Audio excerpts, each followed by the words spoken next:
issues. It's issues of morality. It's issues of whether or not you're willing to trade your soul for an outcome. And I don't really, I never thought of it as a political film. I liked some of the things that that these characters had to do, and politics certainly raises the stakes. Many of the films I do are very personal. I spent years in Vegas studying to play Danny Ocean, and honestly, literally years drinking and gambling, and now I've learned. No, you know, these films like this, I've been here with Michael Clayton, I've been here with Good Night and Good Luck. They're films that I'm very proud to be a part of, and they're very personal. You can't hear me? All right, I'll talk like this. But yes, look, if you're going to spend 4 or 5 years making a film, it's personal in one way or another, so it's personal. I don't know that I think that people will view this film, I have no idea. You know what? This is the first time we've shown it to anybody, so you can let us know, because I really don't know how people will react to it. I'm guessing, you know. Ides of March is the 15th of March, which is when this takes place. And we thought that some of these themes seemed to be somewhat Shakespearean, and we leave it up to the people to decide which part of the who is Cassius and who's Brutus and who's Julius Caesar. We let everyone make up their own decisions. Everyone has different points of view. As for running for president, look, there's a guy in office right now who is smarter than almost anybody you know, who's nicer and more, who has more compassion than almost anybody you know, and he's having an almost impossible time governing. Why would anyone really volunteer for that job? I have a really good job, you know. I get to hang out with very seductive people, and so I have no interest. Well, I have photos of a couple of them doing some pretty compromising things, and I forced them to it, which you love doing. I love those photos. Yeah. Those are good photos. Look, you know, we were very lucky. We got. We happened to have a script that people wanted to work on, and luckily we were able to put together such an incredible cast.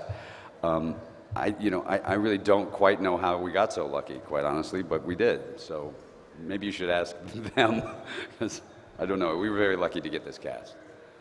Grant and I were working on a piece about a morality play, a story of the idea, the argument of do the ends justify the means at any point. We were in the middle of doing another piece, and then this play came around, and the play took place with these really extraordinary characters inside a Democratic primary, and we felt that that was a very, the stakes get raised very quickly when you do that. So we thought that was a really interesting place to place what we had been working on. So it sort of was it was us taking, Grant and I taking a piece that we were working on, and we found something that matched it and gave us a real home, and we thought that that was good.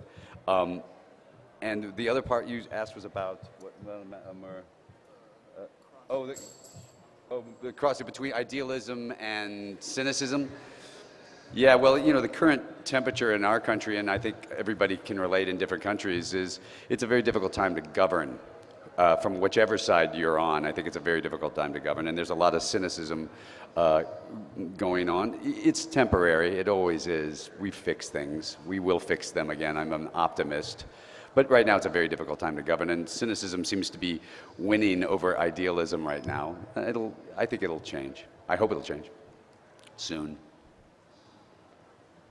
Well, the first person we cast was Ryan. The first person we asked was Ryan, and sent it to him and asked him if he would do it. And we called sort of everyone around the same time. You know, luckily it was first choices for everyone. Financing the film was interesting because originally this was at a different studio. You know, we shot the movie for $12 million, so it's not like it's a big film. And so Grant and I had to do a lot of sitting in a room with 10 foreign investors and pitched the movie and why it's not just a story of politics. And we did that for a day at the AFM, and we raised enough money to make the film. And so the cast made a huge difference in that because the story seemed to polarize certainly an international audience, and the idea that if you're just making a film about delegate counts in a Democratic primary, that's not going to be very interesting. So the cast made a huge difference in that. I enjoyed directing myself. I thought you were really good in that take, George. Why, thank you.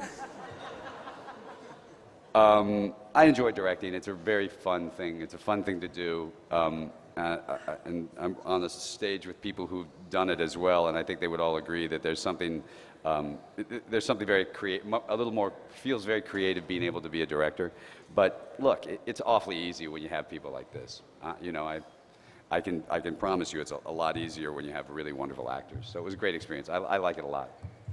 I'm not going to advise Dominique Strauss-Kahn on anything. You know, every country sort of relates to some sex scandal they have in their own country. So my job is not to advise anyone to watch it. But yeah, no, we found ourselves as we start to show this around internationally that every country has some form of a sex scandal that they can relate to, and it seems to be a very universal theme. But I'm not going to be advising anyone. I don't think I should be advising anyone.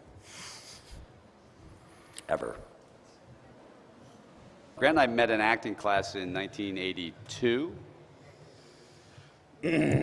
He loaned me $100 for headshots, which I still use. And we started working together. We did plays together, and we worked together. And we've been good friends for a long time. And then we started working at Section 8 probably about 10 years ago, something like that.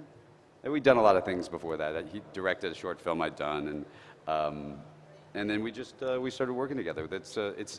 You know, how do we work together, Grant? We usually wake up around 10. Yes. And then it's out by the pool. Somebody peels our grapes, and then we write for a couple minutes. No, we usually talk about ideas just in our everyday life, and they percolate for a while. This percolated for a while, and then you know, once George has some time in his schedule, we sit down and we just sit down and work, just like everybody else. Yeah. Without the peeled grapes. Yeah. I don't think this is anything new, these things that are going on. I think they've been going on since Julius Caesar, you know. I really don't think anything's new. I think it's just the fact that we continue to repeat them is, you know, our own definition of insanity. And the first one you asked me, why did I do it, or what? Why was it important to make the film? Oh, it was important. You know, it was funny. We were going to make this film. Literally, we were in pre-production in 2007, and then the president was elected, Barack Obama, and everyone was in such a good mood, and this movie was such a cynical look at it, that we were literally at lunch one day, kind of talking about what we wanted to do and how we wanted to get it going, and we realized we had to shelve it because people were in such a good mood, and it took about a year. That was over, and then we went out to lunch, and someone was peeling our grapes actually, and I said, I think we can probably do this now. And Grant's like, I think we can.